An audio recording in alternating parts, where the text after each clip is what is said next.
Muy buenas, bienvenidos un día más al Mañanero de hoy.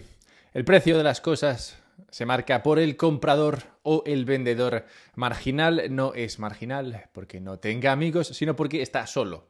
Solo en el sentido de que está descuadrado, que no encuentra pareja. Es como aquel calcetín triste que encuentras olvidado en la lavadora. El comprador marginal es el que ofrece comprar fuera del precio de equilibrio, creando un desequilibrio. Ese desequilibrio marcará el nuevo precio. El precio de Bitcoin ha estado alrededor de $70.000 durante unos días. Digamos que en ese momento había un equilibrio entre compradores y vendedores. Mientras escribo esto, no obstante, un comprador marginal ha ofrecido comprar Bitcoin por encima de 70, concretamente por $71.000.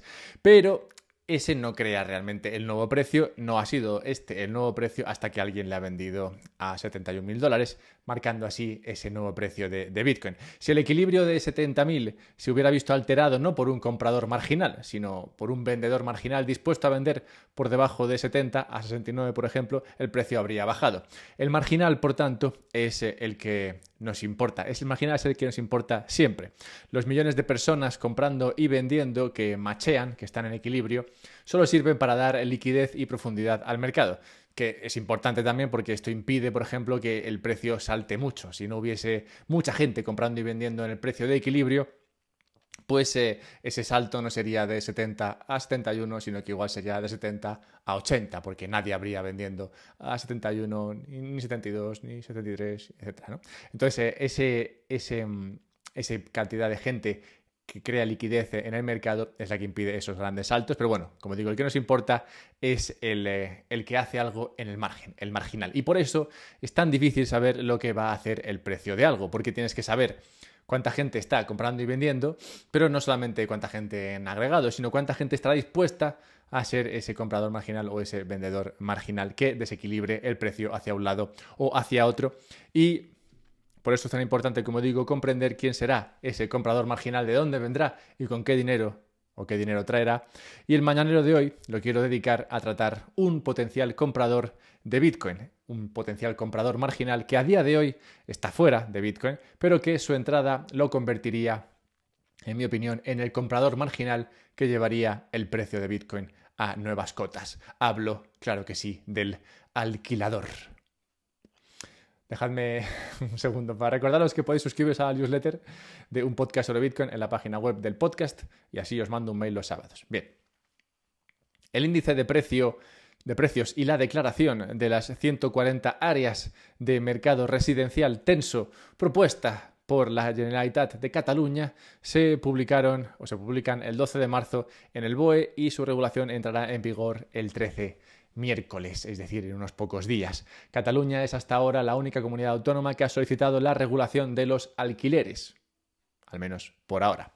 La regulación anunciada impondrá un control de precios al alquiler en los 140 municipios declarados como áreas tensionadas, donde viven 6,2 millones de personas, el 80% de toda la población catalana.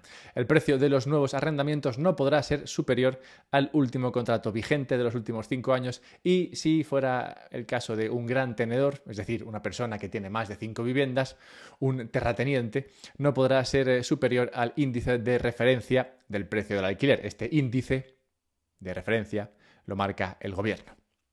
En el resto de España todavía no se aplica este control al alquiler, pero ¿quién puede asegurar que esto no vaya a cambiar? Durante muchos años, Airbnb cambió la forma de viajar. Yo lo he usado por todo el planeta y me ha salvado la vida en muchas ocasiones en las que, bueno, pues siendo yo más pobre que las gallinas, necesitaba un sitio donde quedarme unas semanas y que no fuese un hotel, porque el hotel pues te sacaba un ojo de la cara. Así que Airbnb vino muy bien, al menos a mí en mi vida, y como cualquier otro negocio que funciona, pronto supuso una oportunidad para, en este caso, el gestor profesional de inmuebles y los Airbnbs se profesionalizaron en gran medida. En 2018, hasta un tercio de la oferta en Airbnb en España estaba en manos de propietarios y empresas con más de 5 pisos, que hoy se considerarían grandes tenedores, es decir, que son profesionales del alquiler. El problema de que Airbnb creciese tanto y que tanta gente descubriese en Airbnb una manera de ganarse la vida honradamente es que creó una cabeza de turco para los gobiernos de todo el mundo preocupados por la situación inmobiliaria en sus ciudades. Vieron en ese momento en Airbnb una empresa con sus accionistas, una empresa con un CEO a la que perseguir y culpar por un problema causado, claro que sí, por sus regulaciones que impiden la creación de más oferta. Como hacen los gobiernos cada vez que una regulación suya rompe algo, pues lo que vienen a hacer es regular más. A ver si esta nueva regulación soluciona el problema de la regulación anterior. En un artículo escrito en 2021 se decía: en todo el mundo se están tomando medidas contra Airbnb, la popular plataforma que permite a los usuarios alquilar sus casas o habitaciones libres a turistas, ha sido acusada en todo el planeta, bueno, sobre todo en algunos sitios, pero bueno, en todo el planeta, de inflar los precios de la vivienda, expulsar a la población local, sobrecargar los recursos, sea lo que signifique eso, y atención, el turismo excesivo. ¿Qué es excesivo? ¿Es excesivo cuando tienes que esperar más de 5 minutos para que te traigan una caña? No sé, no está claro cómo lo miden, pero bueno, turismo excesivo. En 2021... continúa el artículo, Barcelona se convirtió en la primera ciudad europea en prohibir el alquiler de habitaciones privadas a corto plazo. Los anfitriones no pueden alquilar una habitación durante menos de 31 días. Un equipo especializado de Airbnb comprueba si hay anuncios ilegales y los retira, un coste extra a esta pobre empresa. Y el alquiler de casas o apartamentos enteros sigue estando permitido con la licencia correspondiente. Licencias para alquilar. Lo nunca visto.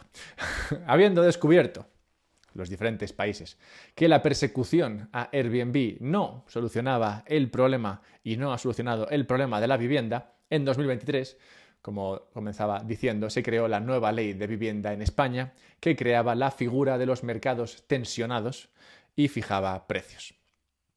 Esto es lo que se implementará esta semana en Cataluña.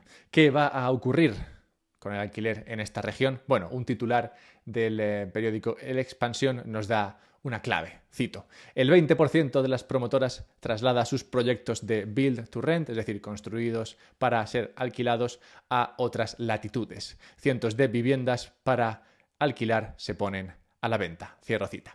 La situación del alquiler afecta al negocio de la vivienda. El negocio de la vivienda es el que incentiva la construcción de más oferta de vivienda. Al final, si tú sabes que puedes invertir en el negocio que sea y que te va a ir bien, entonces invertirás. Si crees que invirtiendo en no sé qué negocio no te va a ir bien, entonces no invertirás. O si tienes mucha incertidumbre al respecto de invertir en dicho negocio y claramente el negocio de construir o el negocio de comprar para alquilar ahora mismo está bajo una incertidumbre enorme en España, sí, pero también en muchos otros países. Toda regulación que venga a controlar precios, como sabemos, lo que hace es destruir este negocio que hasta hace pocos años era sencillo y muy rentable.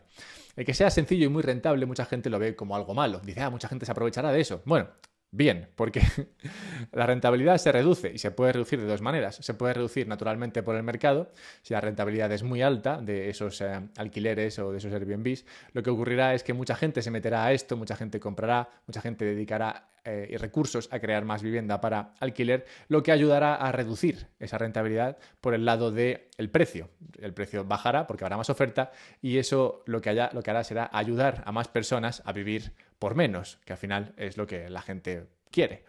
Y en lugar de eso, lo que tratan de hacer estas regulaciones es reducir la rentabilidad por el lado de destruir el negocio en su base. ¿Qué impacto tiene esto para el tema que nos ocupa? Bueno, esto crea para mí el buscado comprador marginal. Voy a citar esta historia de un tipo real, anónimo, o sea que igual no es real, en Twitter. Cito: esta casa, y pone una imagen de una casa bastante guapa, me costó 2,4 millones. O sea que imagínate una casa guapa de 2,4 millones. Dice, la tuve por 2 años y la vendí por 2,475 millones. Si hubiera invertido el mismo dinero en Bitcoin, habría comprado 300 Bitcoins, se dice pronto, que ahora valen 19 millones de dólares. Cierro cita. A ver, este señor es un ejemplo, pero es un ejemplo de toda una cohorte de personas afectadas hoy por lo que se denomina el Airbnb Bust. Airbnb Bust, palabra que, como sabéis, bueno, viene del inglés y que son muy duchos con las palabras y con los términos. Bueno, básicamente quiere decir quebrados por Airbnb, o más bien por las regulaciones anti-Airbnb. Se refiere con ese término a todas esas personas que se metieron en el negocio de Airbnb porque vieron en él un negocio bueno, un negocio del alquiler que iba a ser rentable y que ahora, debido a todas las regulaciones anti-Airbnb, pues están viendo su inversión caer en saco roto. Bueno, pues dentro de todo este segmento de la población dedicado a este tipo de negocio y a este tipo de inversión, encontramos a muchos individuos ricos en términos de activos, en términos de inmuebles, que buscarán más rentabilidad y sobre todo más seguridad frente a la regulación y venderán inmuebles por Bitcoin. ¿Todos harán esto? No, claro que no. Pero lo que importa, como decía al principio, es lo que pasa en el margen.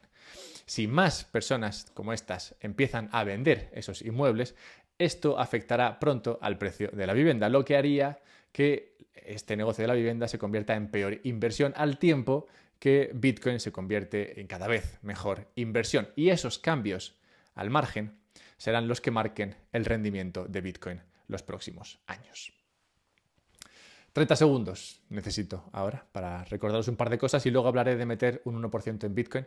30 segundos para deciros que, bueno, podéis suscribiros a la newsletter de Un Podcast sobre Bitcoin en la página web, unpodcastsobrebitcoin.com, y podéis ayudarme al tiempo que os ayudáis si decidís comprar Bitcoin a través de Relay y luego lo guardáis en una Bitbox. A ver, podéis hacer una cosa sin la otra. Si ya tenéis Bitcoin, podéis guardarlo en una Bitbox. Si no tenéis Bitcoin, podéis comprarlo a través de Relay. Pero si unís las dos, lo que tenéis es una forma de comprar Bitcoin sencilla, rápida, barata y luego una forma de guardar, custodiar ese Bitcoin de manera segura. Y además todo esto con descuentos si usáis el enlace que está en la descripción. Y hablemos de un estudio publicado hace un par de años sobre tener un 1% en la cartera y qué hace con tu SARPE. El SARPE no es el perrito este, no, es una medida de la rentabilidad en función del riesgo. Bueno, había un estudio hace, como digo, un par de años que hablaba de cómo ayudaba a tener Bitcoin en una cartera. Y llegaba al extremo de tener una cartera en la que tienes el 99% en efectivo, es decir, en dólares, y el 1% en Bitcoin. Y esa cartera, ya teniendo en cuenta la rentabilidad pasada de Bitcoin, ya te daba una rentabilidad muy buena y sobre todo una rentabilidad muy buena ajustada por el riesgo, porque al final con el 99% en dólares, pues el riesgo era bajísimo, pero la rentabilidad debido a la pata del 1% en Bitcoin era aún así mucho mejor o muy buena. ¿Y por qué es interesante este estudio hoy?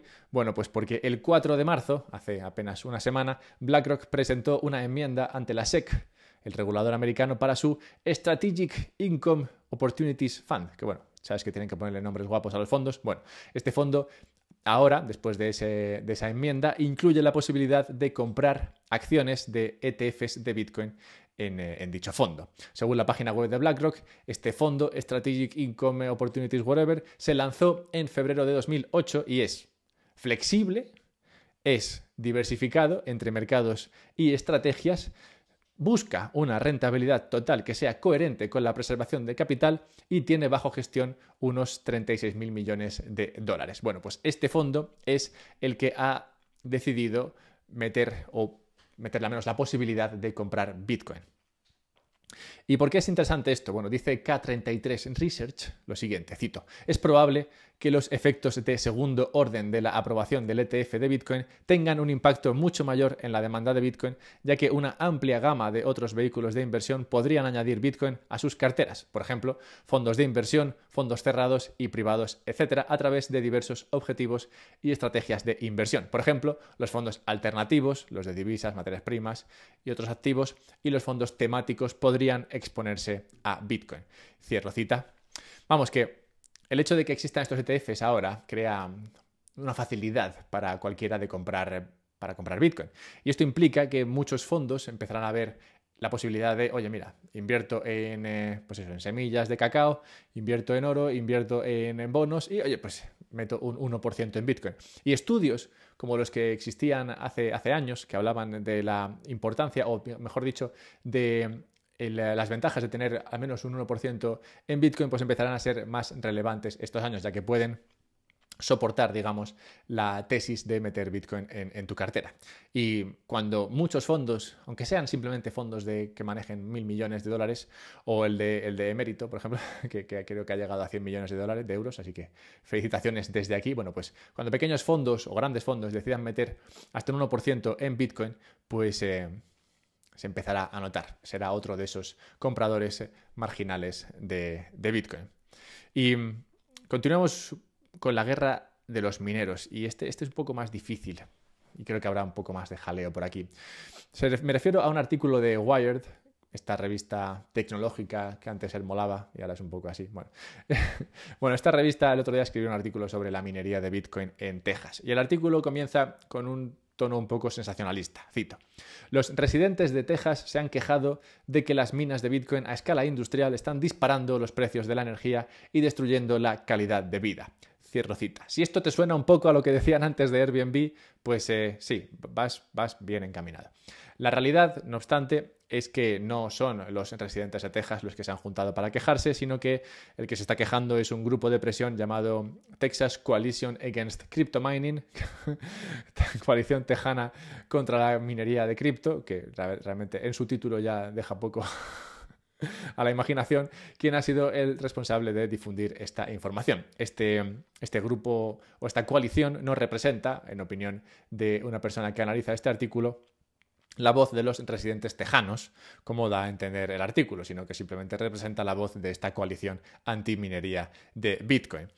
Es verdad que esta coalición antiminería de Bitcoin empezó con una preocupación legítima, que era la queja por el ruido de los mineros, y es que es verdad que en algunos casos al parecer se han metido minas de Bitcoin al lado de, pues eso, urbanizaciones, y las minerías de Bitcoin sueltan una buena escandalera. Así que, bueno, sí, en su momento digamos que tenían cierta razón de ser, pero ahora digamos que se están quejando de cosas que no vienen al caso. Pero bueno, continúa el artículo, dice: otros argumentan que la estrategia del Estado de pagar a los mineros de Bitcoin para que no minen cuando la red está bajo una gran carga no tiene sentido. Cierro cita. A ver, esto se está refiriendo aquí a la capacidad de los mineros de encenderse y apagarse conforme haya más o menos demanda. Y en este sentido, la verdad es que la información ya empieza a ser abundante a favor de los mineros de Bitcoin. De hecho, la Agencia Internacional de la Energía ya declaraba el otro día explícitamente que para permitir la transición renovable deberíamos multiplicar por 10 nuestros niveles de lo que se llaman demandantes de energía de respuesta flexible, es decir, demandantes de energía que sean capaces de demandar energía en un momento y dejar de demandarla al momento siguiente, que son los que permiten esas cargas importantes de renovables dentro de una red que, como sabéis, pues pueden de esa manera acceder o, digamos, demandar esa energía excedente de los renovables cuando sobra y no tomarla cuando la energía no sobre. En este sentido, Brad Jones, antiguo operador de la red de Texas, declaró que la minería de Bitcoin ayudaba a estabilizar las redes, contrarrestaba la intermitencia de la energía renovable variable y hacía más rentables a los operadores de renovables al encontrarles un primer cliente, ese demandador de energía a cualquier nivel, y bajaba el precio de la energía para todos los tejanos. Bueno, al respecto de este artículo de Wired, simplemente decir que la batalla esta de los mineros de Bitcoin no va a ser sencilla. Y la verdad es que no sé si es bueno o es malo, ¿no? Porque al final me recuerda un poco al caso de Airbnb, porque las empresas de Bitcoin son empresas con sus accionistas y con sus CEOs que pueden ser, por tanto, atacadas por la regulación. De la misma manera que Airbnb fue atacado por el tema de los inmuebles, pues si la energía está cara en algún momento, pues los mineros de Bitcoin serán muy atacados. En este momento no sé si hay demasiado sustento a ese ataque porque la energía en Estados Unidos está muy barata. Pero sea como fuere, la batalla aquí no va a ser fácil o va a ser sencilla porque crea muchas cabezas de turco, como digo, que los americanos o la regulación americana en este caso podría perseguir.